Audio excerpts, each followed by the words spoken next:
Welcome to the Blue Collar Wealth Club podcast.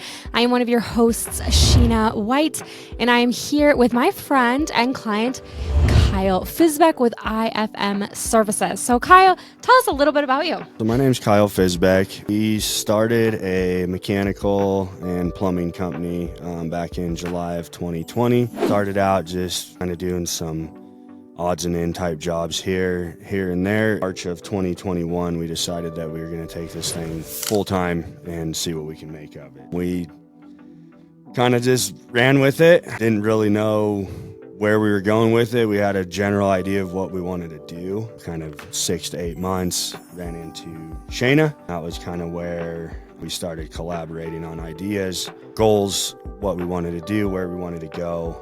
That's when, really the business itself really kind of took off. Awesome. So before you met me and before we started working together, what was kind of the precipice of starting your own business? What made you think, okay, because you've been a plumber a long time. So what made you think, you know what, I want to do this myself? Yeah, started out, graduated high school, wasn't quite sure what I wanted to do. Always kind of wanted to be like in the trades or construction or something along there. That was always kind of my thought, my goals. Painted for a while in high school, did some odds and end jobs, a little bit of plumbing, which is quite ironic because I told myself I'd never be a plumber.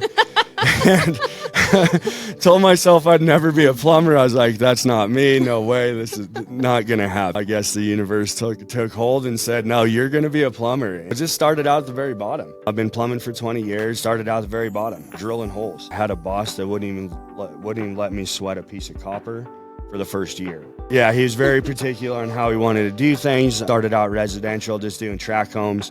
Work construction, that was kind of my thought, my goal of where I wanted to be. My uncle owned a construction company, kind of a good deal, but along the whole ride, I've always wanted to be a business owner. Like from day one, it was always, I knew a lot of people that were business owners, like my buddy's dad, he owned a painting company. My uncle owned a construction company. So it was always a goal for me to own a business. Yeah. Things were really good. And I was like, man, this plumbing thing's awesome.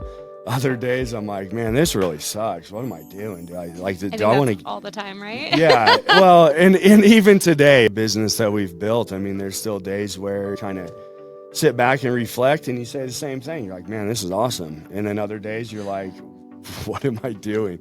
Like, surely there's something better out there. It'd be so much easier to just go get a job. Yeah, no, absolutely. I became a project manager, estimator, kind of another one of those goals that I had. Being in the field's awesome. You got the commodity. The guys hanging out with the fellas, meet a lot of people, different That's people, true. cool people. So then I got to a point where I was essentially kind of running this guy's company for about 16 months. He had me, so he decided that, he didn't necessarily need to be there all the time and most of the time. After kind of doing that for several months, he came in at the end of the year, handed me my end of the year bonus, and I was like, wow, that's a lot of hard work for, a slap in the face, essentially. And I said, for what I did for him all year long, I mean, why can't I do this for myself? And again, it all kind of comes back to, I've always wanted to own a business, right? Like, that was just my mindset, my goal. I woke up every morning for 20 years plumbing, and that's what I did. Yeah. I was always trying to better myself. I was always trying to reach the top, I Yeah. guess. And even then now, I mean, so we've been in business a little over 4 years now. That mindset mentality is still there, right? We're not satisfied. We opened up this business, we had $3,000. That was it. We started a plumbing company with $3,000. You're like, let's do it. Like, that was all we had between me and my old business partner. It was $3,000, and we're like, we're gonna make this work. That's bootstrapping at its finest. Yeah, I mean, well, and the other side of that too is, like, there was an 8-week period where I didn't take a paycheck. So I'm living off of the $3,000 that you had. That wasn't even it. I mean, that was the $3,000 in the business. You're living off of I was basically, credit cards? Yeah, pretty much credit cards and like the $3,000 that I had in my personal account. For us, like, we didn't have some of these people that get like $100,000 to start a company and they're like, here you go. And yeah, it'd be super easy to be successful doing that too. Yeah, I mean, I think sometimes though it's the other way around, because like I remember when I started my concrete company, we had a little bit of money in the bank. We had about 20,000 we had saved. I mean, and we had scrimped and saved because we knew we were going to start a company. But still, it got to the point where it was like, if we didn't get the next job, we were going to be out on it. It was like job to job to job. And we were willing to do pretty much anything for money. Like, ooh, you want us to do that? Cool. No, yes, well, no, yes. and that's and we were the same way. I mean, if my phone rang and I was on the south side of town and someone called me and they were like, "Hey, we're all the way in northern Denver. Can you come up and absolutely? Yes. 100%. I will spend the $50 in fuel The answer is yes. to come do a $250 job for you. Absolutely. But it was money coming in, and that's exactly what we needed. Luckily, along the way, we've grown, we've expanded, found our niche. We moved away from kind of the service calls, the residential stuff. We've always wanted to do the commercial side of it. Yeah. We have a decent enough clientele that they keep us more than busy. Yeah, getting there. And you talked about mindset. I think that's one of the biggest things I see in you from day one has been that business owner mindset and recognizing, like, taking really like full responsibility and ownership of the business and of what's happening, but then also like wanting to move it forward and doing what's necessary. In terms of business owner mindset, you talked about having a business partner. When we first started working together, like there was kind of a disconnect between you two in terms of mindset. Can you talk a little bit about that and kind of recognizing that sometimes in order to grow a business, you have to let go of some things? Yeah, absolutely. And the toughest part of that is it's not an easy decision either. No, never. And so that was the toughest part of it. And that's where we were early enough in it that there wasn't a lot of equity involved in this. It was all sweat at that point. Yeah. Right? Over time, you could kind of see where driving this cart, like, right? So like I'm in the mud, I'm down in here and I'm doing it. And then I call my business partner. I'm like, hey, what are you doing today? Like, I'm out here slaving. I'm out here sweating. What are you doing? Oh, I was doing a couple of bids today.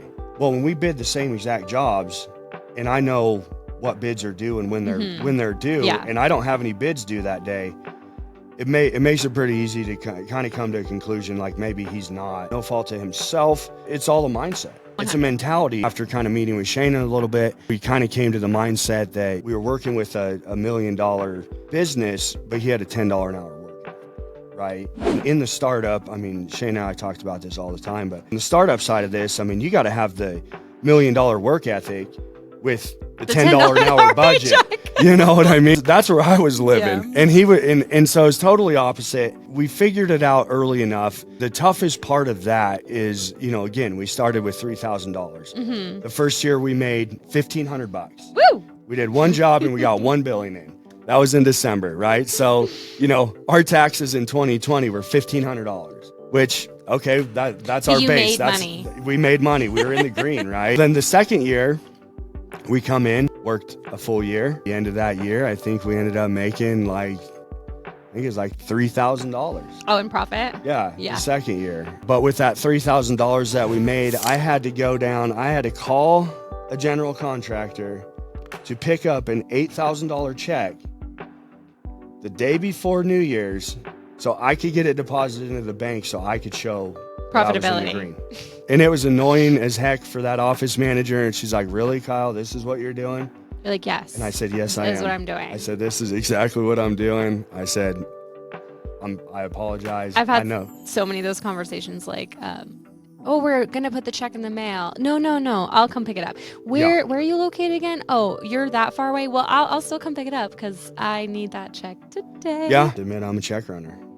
I will go pick up checks. Unfortunately, my mail lady is, some days they come and some days they don't. The other side of that too is it gets you in the office, right? So that's what I enjoy too. It gets you in their office. That's true. You talk to people, you get with so much technology nowadays, and like phone calls aren't a thing as much anymore. It's all email, text messages.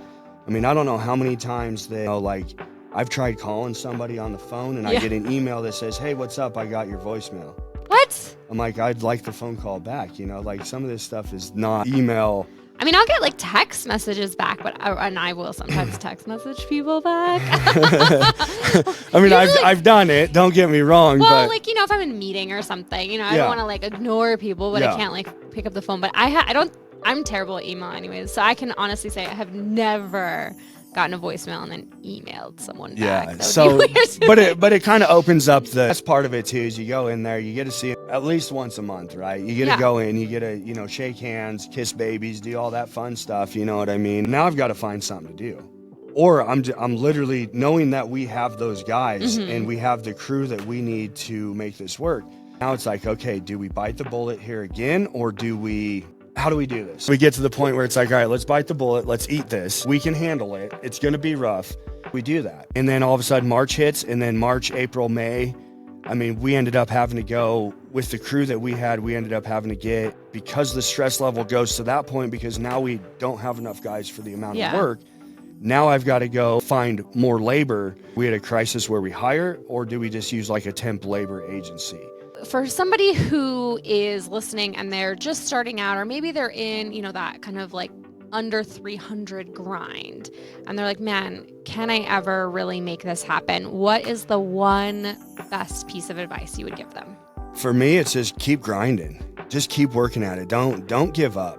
It's not going to be easy. I mean, that's the biggest thing. It's never easy. And when you think that you're like at the bottom of it, because I've been there, when you're at the bottom of it and you feel like you're standing in the quicksand and it's burying you, the biggest thing is just don't give up. Have people in your corner that believe in you. If you don't have that and you don't have that support, you hear about it all the time, like, billionaires run with billionaires. You're not going to be a billionaire if you're hanging out with. Find the people in your corner, get them in your corner, and help you build this thing the right way. And I give Shayna a ton of support on this. Like, mad props to Shayna. I mean, we would not be where we're at today without the advice, without the support. And sometimes it's the tough answers that I didn't want to hear either. No.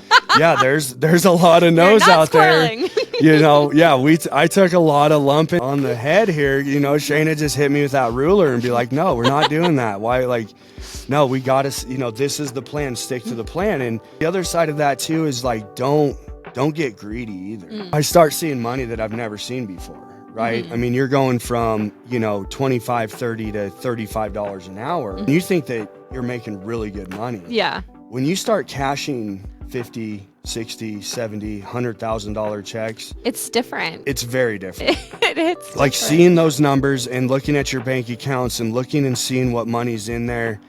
Stay humble. And it kind of creates like cognitive dissonance, right? Because you have your business budget and then you have your home budget, and so then you have to recognize that like $100 is still a lot of money, because over in your business you're writing checks. Like, I remember my concrete company, I mean, I'd be writing checks for like $5,000, $10,000, $20,000 for equipment, that thing. Oh, I owe this supplier, I owe that, and it was just like money flowing through.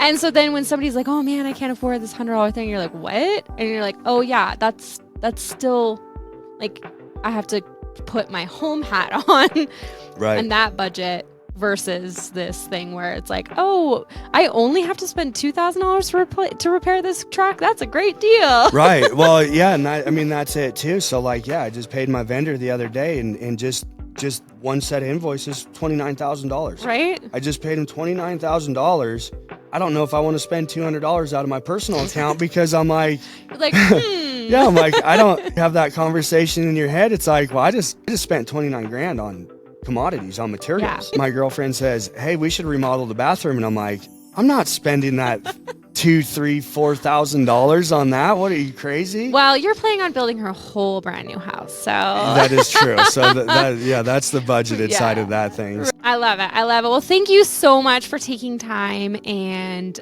being with us today, coming in, sharing some of your story. And you're one of my favorite people. You take the challenge, right? And instead of you never make excuses. Yeah.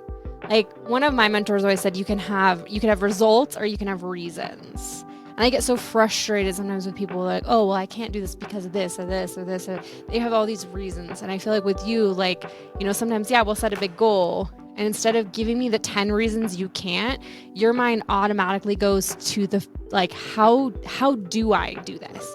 Instead of, ugh, Sheen is crazy, we're never going to make this happen. You're like, okay, she gave me this goal. How do I make it happen instead of why you can't? And that's one of the things I really appreciate about you, and why I think your company has grown, and why you're such a great leader. So thanks so much for being with us here today. Yeah, we appreciate you having us on. Yeah. Awesome. Well, this has been the Blue Collar Wealth Club podcast. Check us out at bluecollarwealthclub.com.